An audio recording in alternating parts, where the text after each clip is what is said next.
Outriders is one of the games that I've been keeping my eye on over the course of this past year. It's the upcoming third-person RPG looter shooter. It's got 4 classes with unique skills, passives, and playstyles. Being a loot game, there's going to be tons of gear to collect as you chase certain stats, traits, levels, and rarities.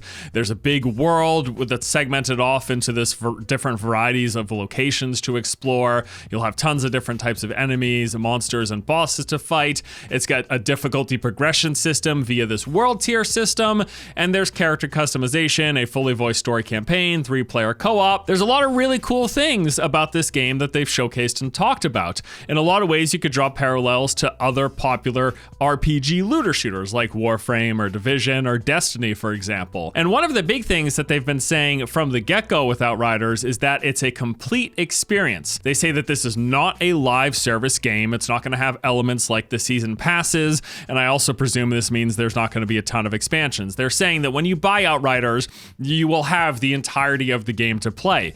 But for a loot game that's typically the genre about chasing and going after things, the question up until this point has been, what is the end game gear grind going to look like? Well, recently, we got the answer to that question, thanks to a new series of videos that showcased the end game system of expeditions. These are large, brand new open world areas that aren't present in the main campaign and are going to give players challenging enemies with unique mechanics, different objectives, and boss fights, all in the name of collecting high-end resources and gear. In the coverage, they dive into the challenge tier system that lets you bump up the difficulty and rewards of the expeditions, as well as how mods are going to work in the game, drastically altering your weapons and gear, and they also talk a little bit about crafting in Outriders. So there's a lot of really interesting new information for us to cover today, and this is continuing to be a game that I'm pretty excited for and hopeful for that it's going to turn out good. So I'm going to jump into all of this, but first a word from today's sponsor. Today's video is sponsored by Conqueror's Blade, the free-to-play tactical MMO set in a vast medieval world where you must pick a warlord, build an army, and create an empire. The game features epic 15 vs 15 online siege battles where you must defend your castle or send your army to bring down the enemy. You can create and customize a warlord, which are these powerful commanders with 11 unique weapon classes. There's over 75 diverse units between melee, ranged, cavalry, and more, and you can join forces with players from all around the world. Now, currently they're celebrating Season 5 Legacy of Fire and giving away 7 days of free premium time, which you can get by signing up with the link in the description below. Season 5 Legacy of Fire is the latest free update and includes the brand new Anadolu region, 2 new seasonal units, new lore, and of course a battle pass where you can unlock exclusive attire, rewards, weapons, and more. So if you're interested and want to jump into the fires of Conqueror's Blade Season 5 and get a free 7 days of premium,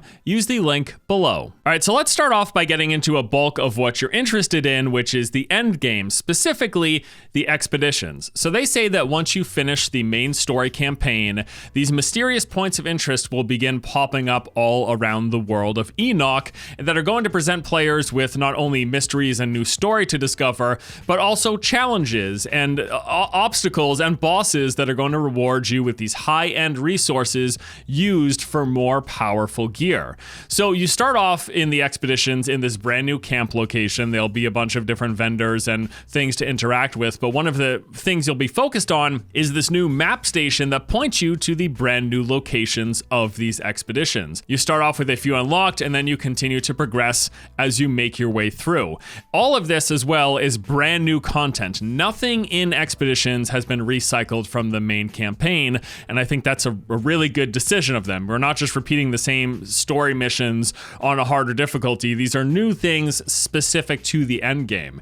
They say they're big, handcrafted levels that have unique mechanics in them. There'll be different challenges for you to overcome, story if you're interested in that, and of course, they will be filled with hordes of enemies, various objectives, and bosses to fight.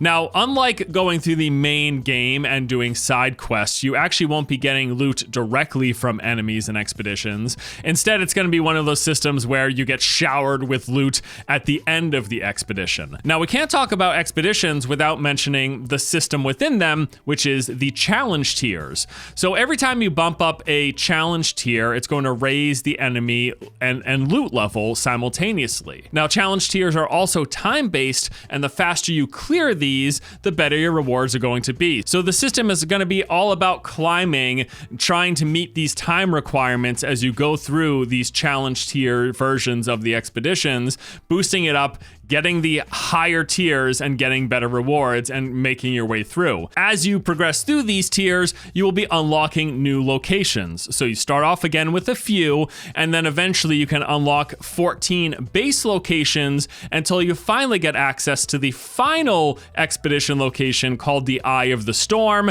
Unfortunately, we didn't get a ton of details here, but the way they serve this thing up, I'm guessing this is going to be quite either a substantial area or introduce brand new boss types or something. But yeah, the Eye of the Storm is what you're working towards. I think it's also worth noting as well that when the game launches, character level is capped at 30, but all of this stuff that you're doing in expeditions is to get gear and weapons above your level. So as you continue to, again, bump up the challenge tiers, the loot level, item level gets increased all the way up to actually level 50. So you can be fighting enemies and getting loot much higher than what your character levels are. So yeah, expeditions are really all just meant to provide this significant challenge for players who want that. They want to go through collecting these high-end resources to get better gear, powering up their character, and it's really going to require good synergy between you and your allies, the different classes, their class abilities, but also proper use of mods and the crafting system. And so that was a big part of this coverage as well. We learned a ton about the mods. So mods are these passive skills that alter the way your weapons, armor, and abilities work. There's going to be actually over 350 different mods in the game to collect. As an example, you can add status effects to your weapons. You can do things like inflicting freeze, bleed, weaken, or toxic, but that's kind of a boring basic style of mod. Some of the high-end mods are actually even going to give you access to abilities from other classes. So for example, say you're playing as the Trickster, but you have access to this Gallum's Limb shotgun, which makes it so that when you kill enemies, you get this protective golem effect for 3 seconds, something that your class wouldn't normally have. Or there's the Grim Morrow LMG, where shots inflict slow on the enemies, this temporal slow that is specific to the Trickster, but again, you could use this weapon playing as another class. So really allows for some mixing and matching, not only of your class abilities, but these special high-end mods giving you abilities of other classes. In general, there are 2 types of mods: general mods, like the ones that I just mentioned, that can alter your weapons, but there are also class-specific mods that can amplify and change your class's abilities. So the Trickster can get 2 charges of the Temporal Slice ability instead of just 1, or the Technomancer can get an increase to the damage, range, and ammo of their rocket launcher. The Devastator can make the Impale go from 1 target to multiple enemies at once. Pretty substantial alterations to these abilities based on the mods that you used. Mods are going to be segmented into 3 different tiers, and they will be collected by dismantling gear that has mods that you find. The gear's rarity is going to determine the tier and number of mods on them, and legendary gear specifically has dedicated mods only found on those items. One of the cooler aspects here, though, is that you can mix and match any mods that you've collected. So they gave this example here of dismantling this lower level legendary called the Thunderbird, which had this mod that would strike enemies with lightning. You could take that mod and its effect and put that on another legendary weapon, this assault rifle Absolute Zero, that freezes enemies. So now you have an assault rifle that when you shoot enemies will freeze them and also strike them with lightning. It's pretty cool, and given that there's over 350 mods and tons of different legendary items in this game, you can imagine you could do some really kind of zany combinations potentially, and I think that's really exciting because in games like this, I really feel like loot-driven games are best in a situation to succeed when you can go out of your mind crazy with the types of abilities and combinations for your classes and characters, and I think they're going in a good direction with what they're showing here. They touched a little bit on crafting and the different things that you can do. Like there's a few examples here. You can improve the rarity of an item, which will bump the stats on any item that that isn't already epic or legendary at the cost of some resource.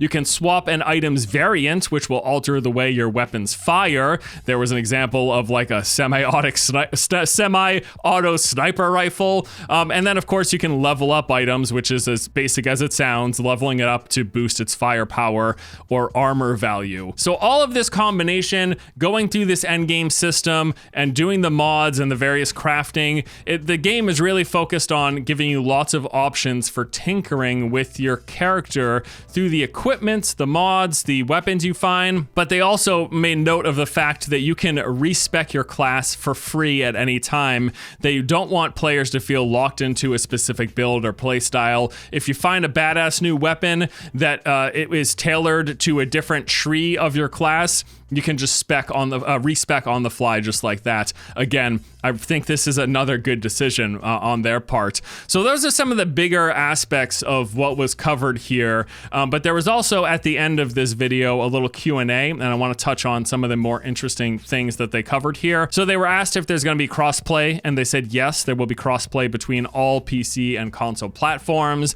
They were asked if the game is still coming out this December. It's originally planned to launch this month, but no, it looks like it won't be launching actually until February the 2nd, 2021. Probably a wise decision, as there's a lot of competition right now with new game releases and new consoles coming out. So they're bumping it back a couple months. I'm fine with that. Make it better, right? They were also then asked about the fact that, okay, there are 4 classes in the game, but there's only group sizes of 3. And the response here was that they tested various team sizes, and they really found that 3 was the sweet spot for balance, for the game optimization, but also for visibility, mainly that when they tried testing 4 players, with all the status effects and everything, things got a little too chaotic and hard to read the action on the screen. And then finally, they were asked if this game is free to play. The answer is no. It is a premium product, but it is a complete product, they say. Not a live service game, no microtransactions. I'm still not actually clear whether or not that really means no expansions down the road, but at the very least, it's not going to have like season passes and stuff like that. So there you go. And then there was another video that they released alongside the endgame video. I'm not going to go too in depth with this, but basically it was just some generic information about the 4th and final class in the game, the Technomancer. They say this is a very versatile class. It's got a variety of different status effects, interrupts, and also has the ability to heal squad mates, all of which make this a great supporting or solo class if you like playing alone. I'm actually one of those players who a lot of times will play these kind of loot games alone, so maybe the Technomancer will be the class for me, who knows? So that is a basic recap of all of the information we got about the endgame system of expeditions, the challenge tiers, the mod and crafting system, and I think this is great. Like, this is a game that the more and more I hear about it, the better and better it sounds. Although I will be honest, on one hand, it's great that it's not going to be a live service game with season passes. On the other hand, those kind of systems are in a lot of loot games because they tend to work well with a lot of loot games. So I'll be very, very curious to see how they balance it out, and if when the game comes out, the world tiers, the challenge tiers, and the expeditions are going to be enough, provide enough variety and be interesting enough to keep people around for the long haul, which is ultimately, I feel, what a lot of people look for in loot games. It's different than just regular story campaign-based games where you play through and then you put it down and you're done. People like the repetition, people like the grind. So not being a live service game, is the variety going to be there? I think that's really the biggest question. I think one thing that's absolutely in Outriders' favor to potentially be a good game is all of the potential craziness with the combination, like the fact that you can combine mods from different legendary weapons to, like, that's really freaking cool. You know, being able to take 2 significant, like, power weapons and combine their abilities, that's a cool system. That sounds really good. And I'm also interested to seeing the kind of customization that's just possible within the classes and the skill trees themselves. But either way, I'm looking forward to Outriders. This is all very promising sounding. I like how the end game is looking. So best of luck, Outriders. I'll be keeping an eye on your upcoming launch. When was it? February 2nd. So a couple months. There you go. All right. Thanks for watching. Hope you guys enjoyed the video. I'll see you in the next one.